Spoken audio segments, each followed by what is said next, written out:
Bienvenue sur Africa 24 dans cette nouvelle édition du Morning News. Au sommaire de l'actualité, le procès de Blaise Compaoré renvoyé au 4 mai. L'ancien président du Burkina Faso et son dernier gouvernement doivent être jugés pour la répression des manifestations qui avaient entraîné leur chute fin octobre 2014. L'Afrique du Sud célébrait jeudi 27 avril le Freedom Day, la journée de la liberté qui marque les premières élections démocratiques de l'histoire du pays. L'occasion aussi de mettre en lumière les récents scandales de racisme dans la société sud-africaine. Et puis hausse de la production pétrolière en République du Congo dès 2017. Elle devrait augmenter à 290 000 barils par jour et à 350 000 barils par jour en 2018, soit sa plus forte production jamais atteinte selon Jean-Marc Tister Tikayaf, le ministre des Hydrocarbures. Le procès tant attendu de l'ancien président burkinabé Blaise Compaoré et des ministres de son dernier gouvernement a été reporté au 4 mai. À peine ouverte le 27 avril, les audiences ont été ajournées à la demande du barreau. L'ex-président et son conseil d'avocats étaient les grands absents de cette audience.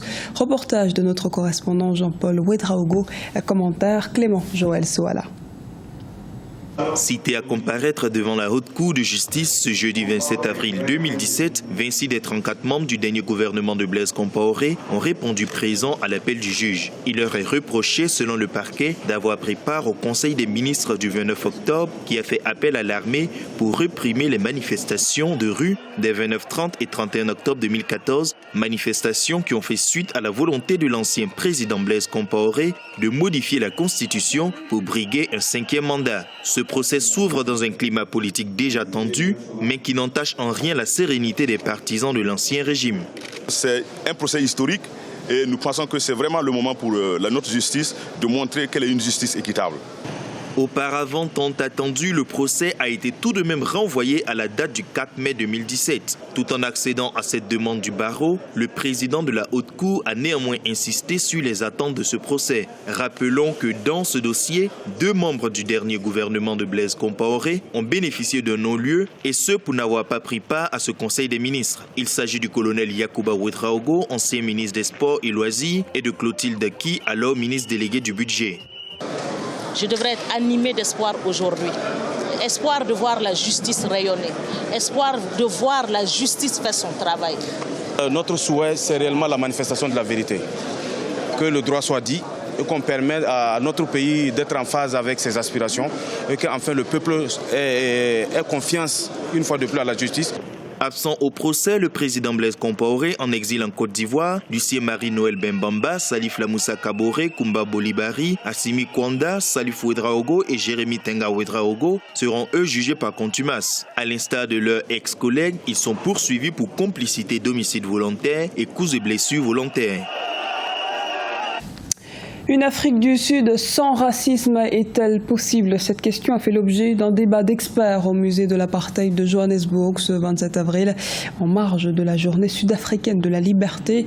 De récents scandales de racisme en Afrique du Sud relayés par les réseaux sociaux sont la preuve que le racisme est toujours une réalité dans la société sud-africaine. Les précisions de Clément Joël Soala. Les Sud-Africains s'interrogent sur le racisme toujours réel dans leur pays et les voies et moyens pour l'éradiquer. En effet, des scènes de racisme à la fois de populations blanches et noires persistent dans la nation arc-en-ciel. Des experts ont débattu sur la question le 27 avril 2017 au musée de l'apartheid à Johannesburg. C'était à l'occasion de la journée de la liberté qui commémore les premières élections post-apartheid.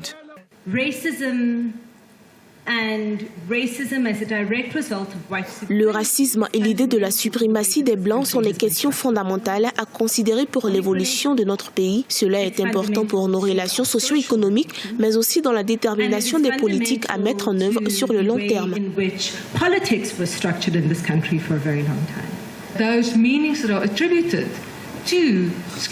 Le racisme et l'idée de suprématie de la race blanche ont des effets directs sur le système de notre pays. Cela contribue à une répartition inégale des ressources. Comment éradiquer le racisme? Quels sont ses impacts sur l'évolution sociopolitique sud-africaine? Toutes ces questions ont été débattues. Est-il possible d'avoir une Afrique du Sud sans racisme? Pas dans un futur proche, je pense. Je pense que cela sera possible très bientôt. Cela requiert des sacrifices de tous et ce sera bénéfique dans une société prédéfinie par l'idée d'une suprématie blanche. L'Afrique du Sud a beaucoup souffert du racisme et de ses répercussions sur la sphère sociopolitique et décisionnelle durant l'apartheid. Si cette page sombre de l'histoire est tournée, les Sud-Africains ne nient pas la persistance d'actes racistes qui gangrènent toujours leur société. Le Congo-Brazzaville ambitionne de devenir le 3e producteur de pétrole en Afrique dès 2018. Depuis le début du mois d'avril, le pays est touché par une pénurie de carburant. Mais les autorités ont décidé d'augmenter d'environ 60 000 barils par jour la production de pétrole. Reportage de notre correspondant Deva Panzo. La production pétrolière de la République du Congo pourrait atteindre 350 000 barils par jour en 2018, selon Jean-Marc Tister-Tikaya, le ministre des Hydrocarbures, qui l'a annoncé lors de l'ouverture de la 3e conférence internationale et exposition sur les hydrocarbures au Congo le 24 avril 2017. Une embellie qui s'explique par l'exploitation d'un nouveau champ. Cette hausse est principalement due à la mise en production du plus grand champ qui a été découvert par Total, c'est le champ Moyo-Pilondo Nord. Il y a eu des hésitations et finalement la Total a annoncé, on le sait en début d'année, que ce champ pétrolier, n'est-ce pas, devrait être mis, n'est-ce pas, en service. Cette hausse de la production pétrolière serait une bonne nouvelle pour l'ensemble des consommateurs car le pays connaît des pénuries récurrentes des produits pétroliers. Malgré cette embellie annoncée, certains observateurs pensent que celle-ci ne devrait en aucun cas permettre l'amélioration de l'économie congolaise. Est-ce que cela va améliorer de manière significative les recettes de l'État? Wait and see. Il va falloir absolument que l'on ne soit pas toujours aguiché à l'or noir comme principale ressource budgétaire de l'État. Il faudrait qu'on avance sur le chantier de la diversification économique. L'augmentation de la production pétrolière en République du Congo devrait néanmoins permettre au pays de passer devant la Guinée équatoriale. Notons que le pétrole demeure la première ressource financière du Congo. Celle-ci contribue à plus de 80% aux recettes budgétaires.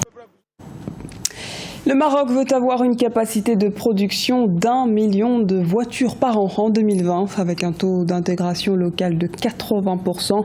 Le ministre de l'Industrie, Moulay Hafid Elami, a affirmé que depuis le lancement en 2014 du plan d'accélération industrielle, le chiffre d'affaires à l'export du secteur automobile s'est accru de 50%, passant de 40 milliards de dirhams à 60 milliards de dirhams, avec des prévisions à 100 milliards de dirhams d'ici 2020. Le festival de jazz de Saint-Louis se tient du 24 avril au 1er mai au Sénégal. Cet événement de renommée internationale accueille chaque année des milliers de festivaliers venus de tous les horizons. Un rendez-vous incontournable pour les amoureux du jazz, comme nous l'explique Siamlo Victoria Sedji.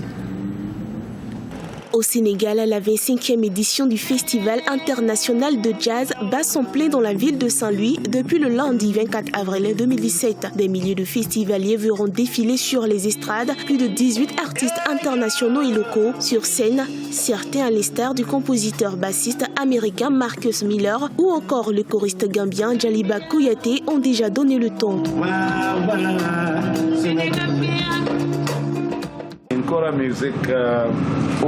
Jadis, la kora s'utilisait pour combattre. Nos dévanciers nous ont transmis cette particularité de la kora en Afrique. Avec la kora, ils se préparaient à la guerre pour combattre d'autres clans. Ils écoutaient des chansons de musiciens joueurs de kora qui les motivaient à combattre et à faire toujours plus d'esclaves. Aujourd'hui, nous revendiquons une autre tendance. Jouer à la kora pour garder nos cœurs calmes, parler d'amitié et prôner la paix.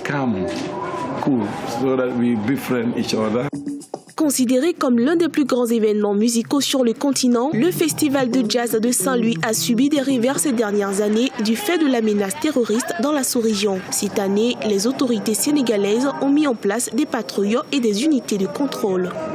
Non, je viens souvent. Chaque année déjà que cela est organisé, je viens.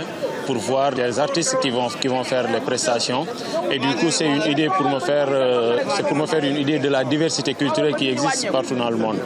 Plusieurs artistes participent à cette édition du Festival international de jazz de Saint-Louis, la Suédoise Lisa Simone ou encore le musicien américain Lucky Peterson sont attendus le 30 avril, date marquant la journée internationale du jazz. Le musicien sénégalais Baba Mal et le chanteur-batteur Cherlo se produiront également en marge du festival qui fermera ses portes le 1er mai 2017.